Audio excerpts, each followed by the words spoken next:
ಬಿಹಾರದಲ್ಲಿ ಎನ್ಡಿಎ ಬಹುಮತ ಬಿಟ್ಟಾಕಿ ನಿರೀಕ್ಷೆ ಮೀರಿ 200 ಗಡಿ ದಾಟಿ ಹೋಗಿದೆ. ಹಾಗಾಗಿ ಅಲ್ಲಿ ಮೈತ್ರಿ ವಿಚಾರಗಳು ವರ್ಕೌಟ್ ಆಯಿತು ಅನ್ನುವಂತಹ ವಿಚಾರಕ್ಕೆ ಸಂಬಂಧಪಟ್ಟಂತೆ ರಾಜ್ಯದಲ್ಲೂ ಕೂಡ ಪ್ರಾದೇಶಿಕ ಪಕ್ಷ ಅಂದ್ರೆ ಜೆಡಿಎಸ್ ಮತ್ತು ಬಿಜೆಪಿ ಮೈತ್ರಿಯಾಗಿ ಮುಂದುವರೆದು ಹೆಂಗ್ ವರ್ಕೌಟ್ ಮಾಡಬಹುದು ಕ್ಷೇತ್ರಗಳಲ್ಲಿ ಅನ್ನೋದ್ರ ಬಗ್ಗೆ ಪ್ಲಾನಿಂಗ್ ಗಳಾಗ್ತಾ ಇದೆ ಅಂತೆ. ಬಿಹಾರ ಚುನಾವಣೆಯಲ್ಲಿ ಎನ್ಡಿಎ ಮೈತ್ರಿ ಕಮಾಲ್ ಮಾಡಿದೆ. ರಾಜ್ಯದಲ್ಲೂ ಕೂಡ ಮೈತ್ರಿ ಮ್ಯಾಜಿಕ್ಗೆ ಎಚ್ ಡಿ ಕುಮಾರಸ್ವಾಮಿ ತಂತ್ರ ರೂಪಿಸುತ್ತಿದ್ದಾರಂತೆ.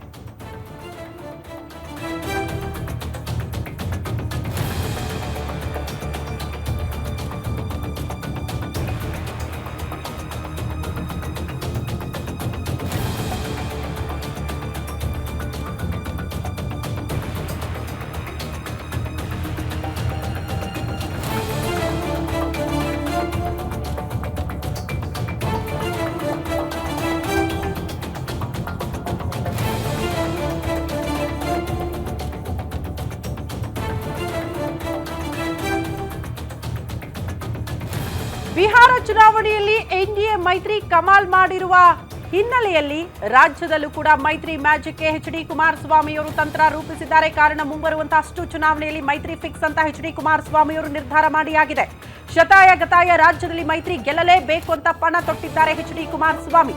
ರಾಜ್ಯಾಧ್ಯಕ್ಷ ಸ್ಥಾನ ಬದಲಾವಣೆ ವಿಷಯದಲ್ಲಿ ಎಚ್ ಡಿ ಕುಮಾರಸ್ವಾಮಿ ಅಲರ್ಟ್ ಆಗಿದ್ದಾರಂತೆ. ಜೆಡಿಎಸ್ಗೆ ನೂತನ ಸಾರಥಿ ಆಯ್ಕೆಗೆ ಎಚ್ ಡಿ ಕುಮಾರಸ್ವಾಮಿಯವರು ಪ್ಲಾನ್ ರೂಪಿಸುತ್ತಿದ್ದಾರೆ. ಪುತ್ರ ನಿಖಿಲ್ಗೆ ಜೆಡಿಎಸ್ ರಾಜ್ಯಾಧ್ಯಕ್ಷ ಸ್ಥಾನ ಕೊಡೋದಕ್ಕೆ ಚಿಂತನೆ ಆಗ್ತಾ ಇದೆಯಂತೆ. ನಿಖಿಲ್ಗೆ ಸ್ಥಾನ ನೀಡೋ ಬಗ್ಗೆ ಅಭಿಪ್ರಾಯ ಸಂಗ್ರಹ ಕೂಡ ಆಗ್ತಾ ಇದೆ. ಇದು ವೆರಿ ಇಂಪಾರ್ಟೆಂಟ್. ಬೆಂಗಳೂರಿನ ಪಕ್ಷದ ಕಚೇರಿಯಲ್ಲಿ ಮುಖಂಡರ ಸಭೆ ಕರೆದಿದ್ದಾರೆ. ಆ ಸಭೆಯಲ್ಲಿ ತೀರ್ಮಾನ ಕೈಗೊಳ್ಳೋ ಸಾಧ್ಯತೆ. ಸಭೆಯಲ್ಲಿ ನಿಖಿಲ್ ರಾಜ್ಯಾಧ್ಯಕ್ಷ ಸ್ಥಾನದ ಬಗ್ಗೆ ಮುಖಂಡರಿಂದ ಅಭಿಪ್ರಾಯ ಸಂಗ್ರಹ ಆಗುತ್ತೆ.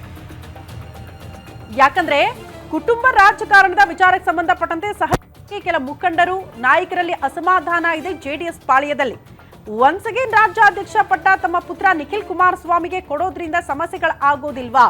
ಮುಖಂಡರ ಅಭಿಪ್ರಾಯ ಏನಿದೆ ಈ ವಿಚಾರಕ್ಕೆ ಸಂಬಂಧಪಟ್ಟಂತೆ ಅನ್ನೋದನ್ನ ಅಭಿಪ್ರಾಯ ಸಂಗ್ರಹಿಸಿ ಆ ನಂತರದಲ್ಲಿ ತೀರ್ಮಾನ ಕೈಗೊಳ್ಳುವ ಸಾಧ್ಯತೆ ಇದೆ ಎಚ್ ಡಿ ಕುಮಾರಸ್ವಾಮಿ ಈ ವಿಚಾರದಲ್ಲಿ ಅನ್ನೋದು ಸದ್ಯ ಇರುವಂತಹ ಮಾಹಿತಿ.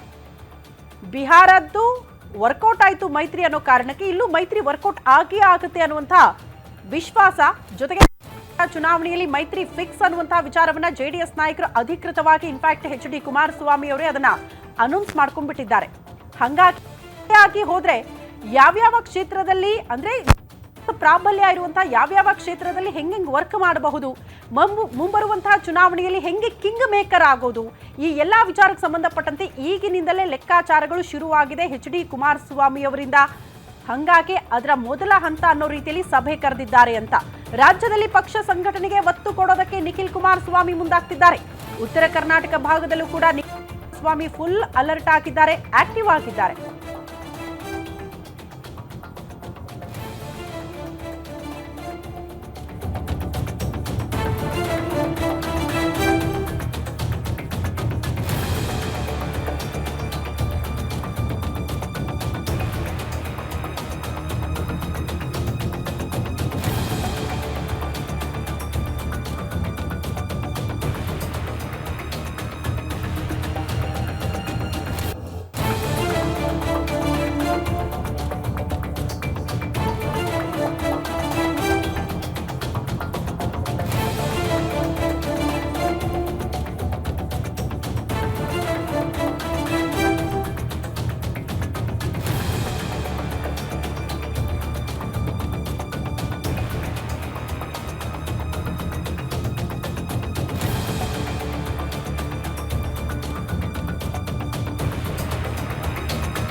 ರಾಜ್ಯದಲ್ಲಿ ಪಕ್ಷ ಸಂಘಟನೆಗೆ ನಿಖಿಲ್ ಕುಮಾರಸ್ವಾಮಿ ಒತ್ತು ಕೊಡ್ತಿದ್ದಾರೆ.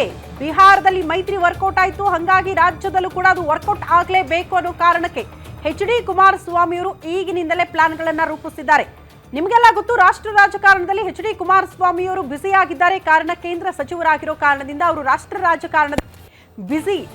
ಹೀಗಾಗಿ ರಾಜ್ಯದಲ್ಲಿ ಪಕ್ಷವನ್ನ ಸಂಘಟನೆ ಮಾಡಬೇಕಲ್ಲ, ತಳಮಟ್ಟದಿಂದ ಪಕ್ಷ ಸಂಘಟನೆಗಳಾಗಬೇಕು, ಪಕ್ಷವನ್ನ ಮತ್ತಷ್ಟು ಬಲ ತುಂಬುವ ಕೆಲಸಗಳಾಗಬೇಕು ಕೆಲ ಕ್ಷೇತ್ರಗಳಲ್ಲಿ. ಆ ಕೆಲಸಕ್ಕೆ ಪುತ್ರ ನಿಖಿಲ್ ಕುಮಾರಸ್ವಾಮಿಯವರು ಮುಂದಾಗ್ತಿದ್ದಾರೆ. ಯಾವ ಪಟ್ಟವನ್ನ ಕಟ್ಟದೇ ಇದ್ರೂ ಕೂಡ ನಿಖಿಲ್ ಕುಮಾರಸ್ವಾಮಿಯವರು ಪಕ್ಷದ ಉಳಿವಿಗಾಗಿ ಸತತ ಪ್ರಯತ್ನಗಳನ್ನ ಮಾಡ್ತಿದ್ದಾರೆ. ಹಾಗಾಗಿ ಅವರನ್ನೇ ಪಕ್ಷದ ರಾಜ್ಯಾಧ್ಯಕ್ಷರಾಗಿ ಮಾಡಿಬಿಟ್ರೆ ಇನ್ನಷ್ಟು ಪಕ್ಷ ಸಂಘಟನೆ ಚೆನ್ನಾಗಾಗಬಹುದು ಅನ್ನುವಂಥ ಲೆಕ್ಕಾಚಾರದಲ್ಲಿ ಎಚ್.ಡಿ. ಕುಮಾರಸ್ವಾಮಿ ಅವರು ಇದ್ದಾರೆ. ಬಟ್ ಏನಾಗುತ್ತೆ ಅಂತ JDS ಮುಖಂಡರು ಅದಕ್ಕೆ ಒಪ್ಕೊಳ್ತಾರಾ ಅಂತ, ಯಾಕಂದ್ರೆ ಪಕ್ಷಕ್ಕಾಗಿ ದುಡಿದವರು ಇನ್ನೂ ಸಾಕಷ್ಟು ಜನ ಇದ್ದಾರೆ. ಪಕ್ಷವನ್ನ ಅಧಿಕಾರದಲ್ಲಿ ಅಥವಾ ಕಿಂಗ್ ಮೇಕರ್ ಈ ಹಿಂದೆ JDS ಆಗಿತ್ತಲ್ಲ, ಆಗೆಲ್ಲ ಕೂಡ ಕೆಲಸ ಮಾಡಿದ ಹಲವು ನಾಯಕರು JDS ನಲ್ಲಿದ್ದಾರೆ. ಅಂಥವರನ್ನ ಬಿಟ್ಟು ಪುತ್ರನಿಗೆ ರಾಜ್ಯಾಧ್ಯಕ್ಷ ಪಟ್ಟ ಕಟ್ಟೋದ್ರಿಂದ ಎಲ್ಲರೂ ಕೂಡ ಸೈಲೆಂಟ್ ಆಗ್ತಾರಾ? ಅಸಮಾಧಾನಗಳೇ ಬರಲ್ವಾ? ಇದೆಲ್ಲವನ್ನ ಕೂಡ ಚರ್ಚೆ ಮಾಡಬೇಕಾಗುತ್ತೆ. ಅದೇ ನಿಟ್ಟಿನಲ್ಲಿ ಇವತ್ತು ಸಭೆ, ಆ ಸಭೆಯ ಬಳಿಕ ಏನ್ ತೀರ್ಮಾನ ಆಗುತ್ತೆ, ಹೆಂಗೆ ಈ ಪ್ಲಾನ್ಗಳನ್ನ ವರ್ಕೌಟ್ ಮಾಡ್ತಾರೆ, ಕಾದ್ ನೋಡ್ಬೇಕು.